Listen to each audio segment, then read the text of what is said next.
Hi, this is Marjorie Wildcraft, and today I'm in the Barrancas del Cobre, which is known as the Copper Canyons. It's some of the most rugged and remote country in the Americas, actually. Very beautiful.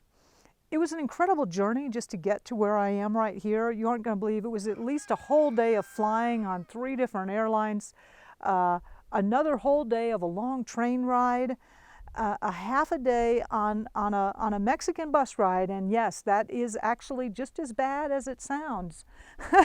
And then another day, a half a day of hiking through some incredibly rough terrain. I'm not even sure how we managed that, but we're here and we're still alive.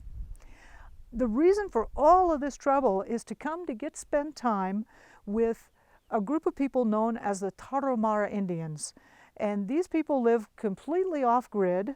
They grow all of their own food and medicine, and they also happen to be the world's best ultra athletes. And I've been spending time with the Tarahumara and talking to them, and they absolutely understand that their incredible athleticism is directly and integrally related to the fact that they grow their own food and medicine.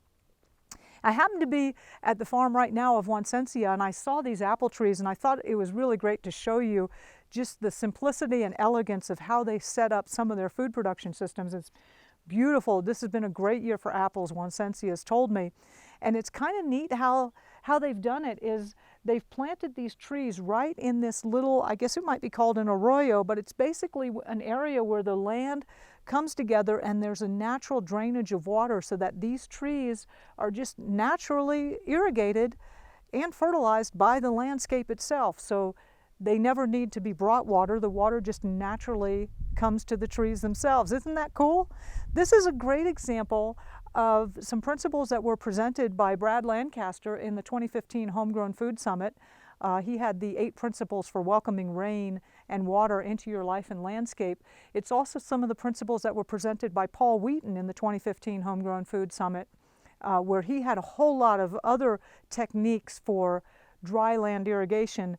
If you didn't get those presentations, you can go over to the homegrownfoodsummit.com and pick up a copy of that, and I think you'd really enjoy it. These apples are really, really tasty, have to say.